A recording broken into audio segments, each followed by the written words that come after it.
Baik, Assalamualaikum warahmatullahi wabarakatuh. Perkenalkan saya Enizal Amri dari jurusan Sosiologi FIS UMP. Kali ini saya akan mempresentasikan laporan kemajuan penelitian dasar yang kami lakukan pada tahun anggaran 2020 ini. Penelitian ini berjudul Pengintegrasian Pendidikan Pemilih ke dalam mata pembelajaran sosiologi melalui pembelajaran daring. Adapun tim peneliti ini terdiri dari 3 orang, yaitu Ibu Nora Susilawati, Pak Reno Fernandes, dan saya sendiri Emizal Amri. Kami bertiga itu dari jurusan sosiologi.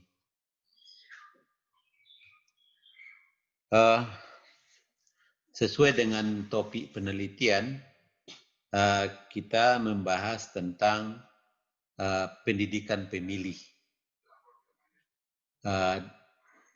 atau pendidikan politik yang diupayakan untuk mengintegrasikan ke dalam mata pelajaran sosiologi. Nah, pemilihan umum merupakan salah satu hal yang penting dalam masyarakat demokratis. Nah, kita akan negara demokrasi, lalu pemilihan umum merupakan salah satu momen dalam kehidupan berbangsa yang kita lakukan. Nah, berhasil tidaknya atau kualitas pelaksanaan pemilihan umum itu akan sangat ditentukan oleh perilaku pemilih. Nah,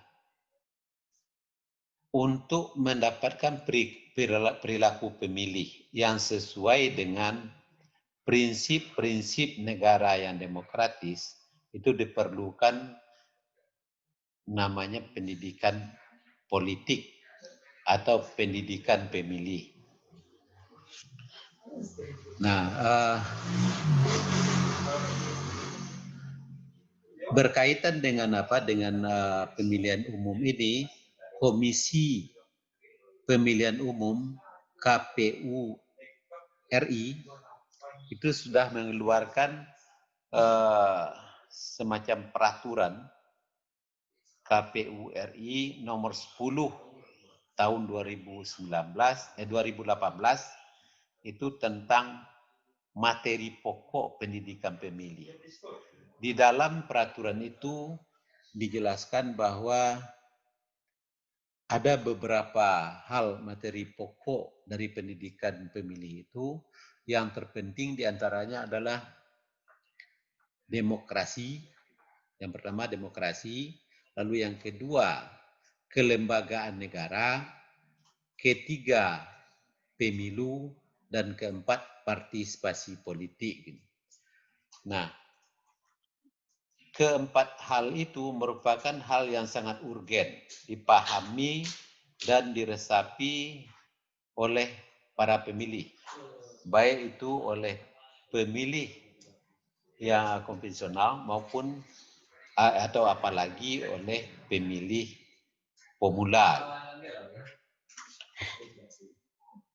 Nah, berkaitan dengan materi pendidikan pemilih yang telah ditetapkan oleh KPU tersebut, sebenarnya materi pokok tersebut bisa disosialisasikan, disebarluaskan ke tengah-tengah masyarakat pemilih atau warga pemilih itu melalui 2 cara. Bisa melalui kegiatan ekstrakurikuler dan bisa juga melalui kegiatan intrakurikuler. Dalam kaitan dengan ini yang sudah lazim dilakukan oleh KPU yang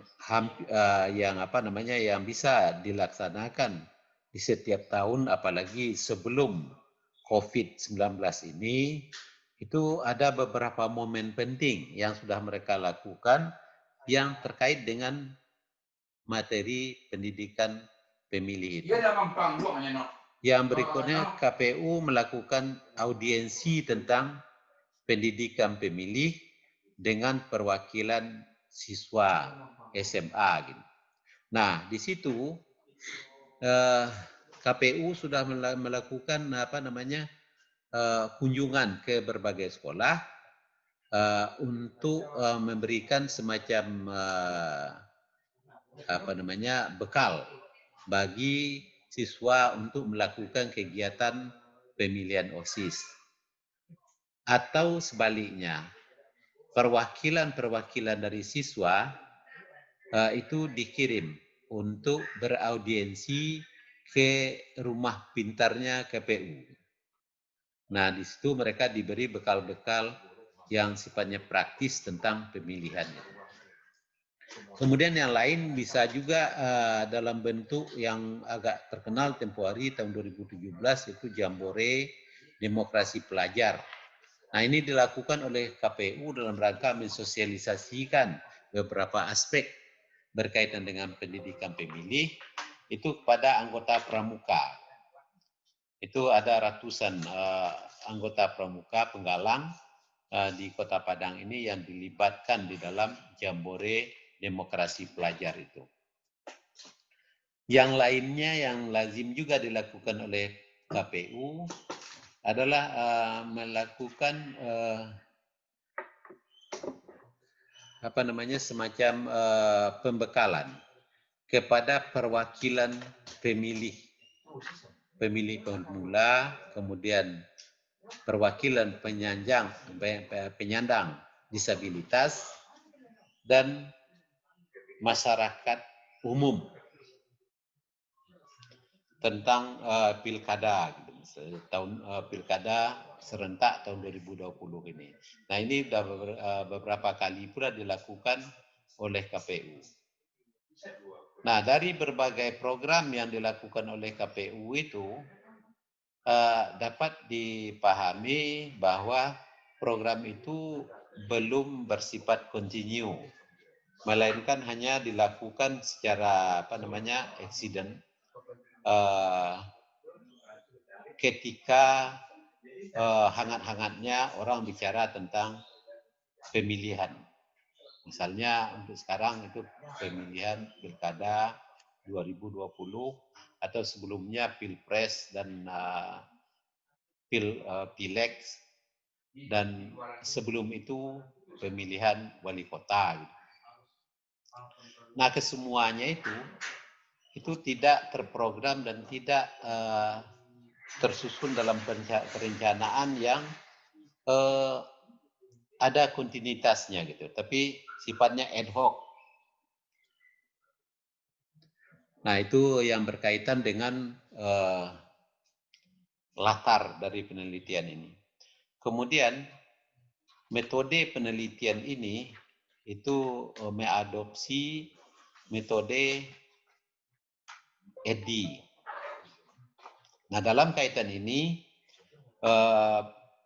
tim peneliti sudah melakukan semacam analisis terhadap situasi tentang penyelenggaraan pendidikan pemilih di masa normal dan juga dibandingkan dengan masa sekarang di era pandemi COVID-19.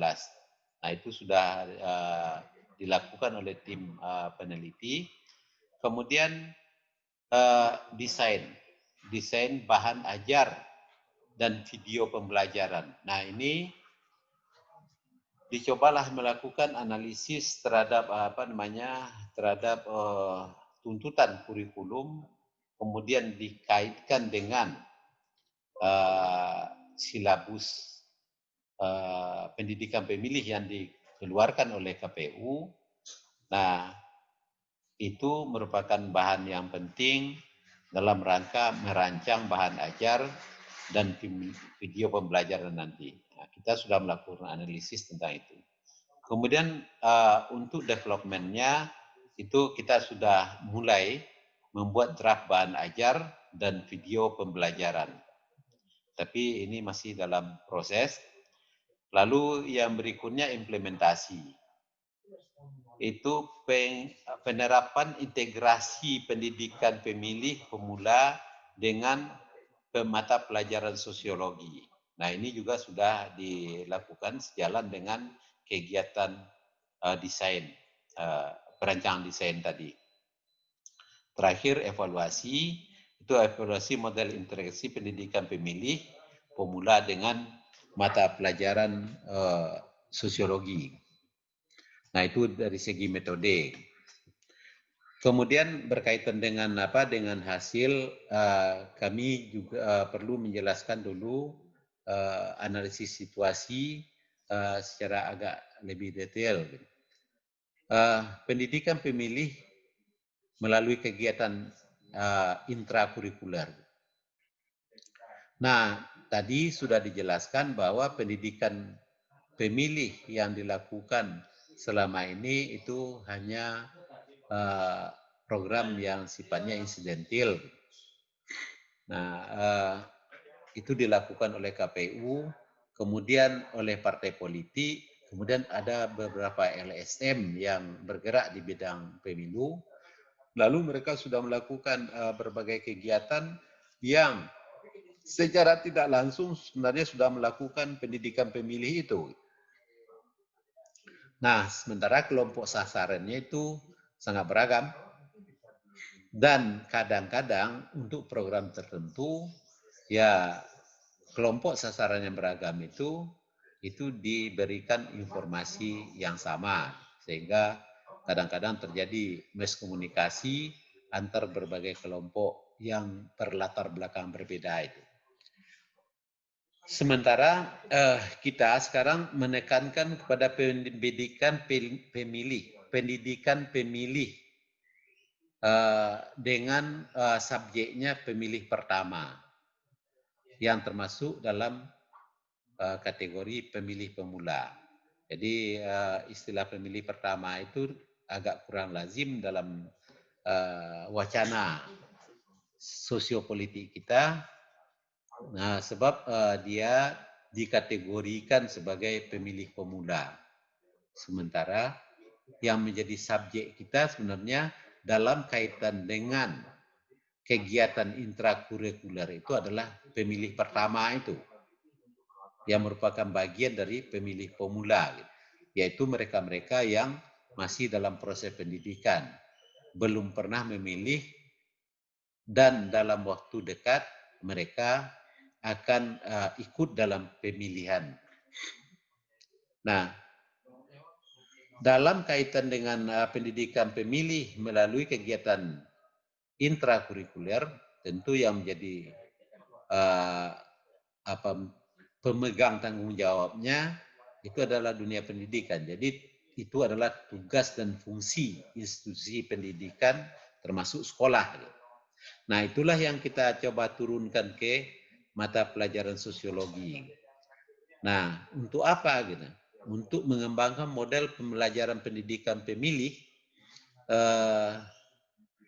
sekalian mengembangkan bahan ajarnya nanti. Nah, dalam penelitian tahun pertama kami sudah melakukan ini. Jadi kita sudah menghasilkan yang namanya bahan ajar atau suplemen bahan ajar untuk pendidikan pemilih bagi siswa yang belajar sosiologi, lengkap dengan model pembelajarannya, dan menurut rencana ini akan dilakukan pada tahun kedua. Hanya saja sesuai dengan perkembangan terakhir, kita tidak bisa menguji cobakan model pembelajaran itu karena model pembelajaran itu didesain sebenarnya untuk pembelajaran tatap muka. Sementara sekarang pembelajaran tatap muka tidak bisa dilakukan. Melainkan sekarang di era new normal ini pembelajaran di tingkat sekolah menengah di Kota Padang dan seluruh Sumatera Barat itu masih berbasis pada pembelajaran daring. Nah, dihadapkan pada kondisi new normal seperti itu, akhirnya kami menggeser sedikit fokus kajian dalam riset kali ini. Gitu. Jadi penekanannya sekarang adalah pendidikan pemilih melalui model pembelajaran daring. Ya, suasana di dalam era new normal lah. Gitu. Jadi yang menjadi sasaran di sini, yang menjadi subjeknya adalah pemilih pertama itu. Anak sekolah, gitu. Khususnya SMA. Gitu. Nah, kita sudah merancang yang namanya pengintegrasian materi pendidikan pemilih ke materi pokok sosiologi. Dalam konteks itu, kita sudah menghasilkan beberapa hal prinsip. Gitu. Yang pertama, kita sudah melakukan atau sudah selesai melakukan analisis situasi. Karena ini penting dilakukan sebab sebelum ini kita melakukan pembelajaran dalam suasana normal. Gitu.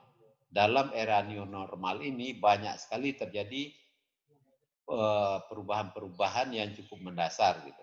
Bahkan di dalam banyak hal berbagai elemen sekolah, warga sekolah gitu menemukan berbagai problem di dalam pelaksanaan pembelajaran daring ini.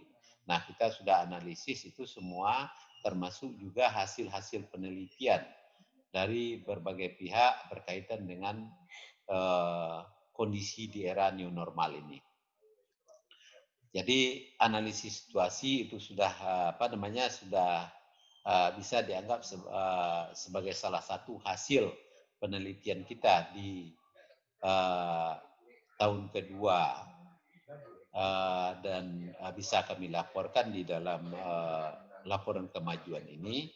Lalu yang kedua yang juga sudah dilakukan yang dianggap sudah oke itu adalah kami sudah melakukan desain bahan ajar. Kemudian juga mendesain video pembelajaran.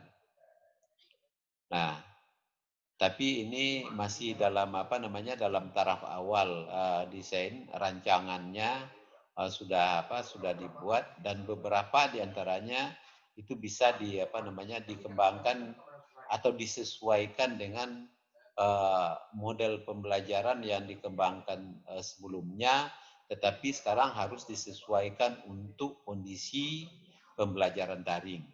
Nah itu ya sekitar 80 atau 85% itu sudah dianggap oke. Sementara ada dua hal yang yang masih belum bisa kami labeli oke, tapi sudah jadi pembicaraan dan sudah mulai dirancang draftnya adalah penulisan bahan ajar. Nah ini sebagian penulisan bahan ajarnya itu sudah bisa kita ambil dari bahan-bahan yang lampau, tapi perlu beberapa penyesuaian dalam penelitian kali ini. Nah bahan ajar di sini itu ditekankan pada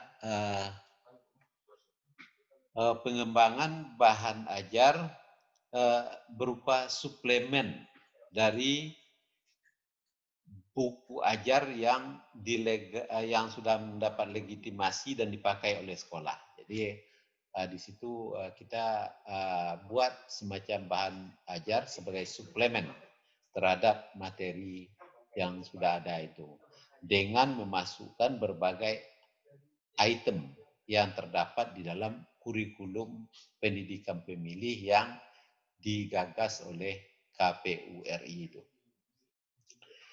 Dan ini mungkin sekitar 30-40% sudah kami rancang, tetapi itu belum bisa dianggap oke. Sehingga di dalam slide laporan nanti itu kami beri warna lain dan belum diberi identitas oke-nya. Yang lain yang juga sudah diancar-ancar, tetapi belum apa namanya diturunkan ke dalam produk-produk tertentu adalah video pembelajaran.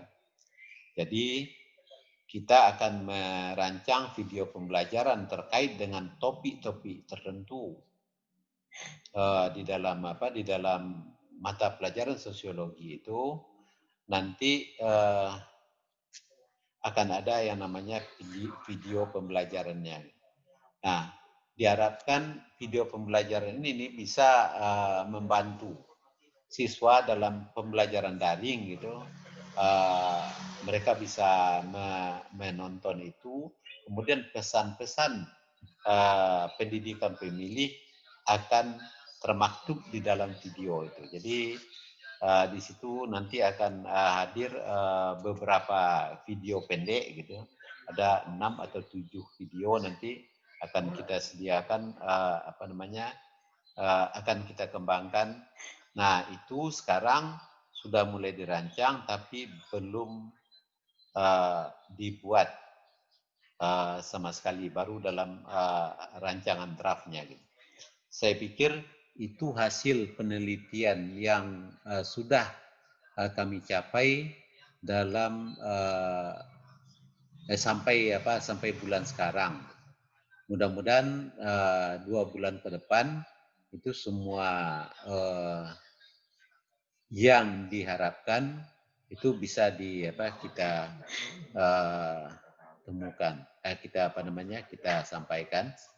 Selain itu, yang terakhir bahwa di dalam video pembelajaran di dalam pendidikan pemilih ini kita sudah merancang juga jurnal yang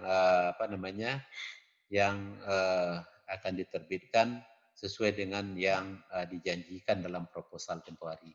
Saya pikir itu yang bisa disampaikan pada kesempatan ini. Akhirul kalam saya ucapkan banyak maaf. Terima kasih. Assalamualaikum warahmatullahi wabarakatuh.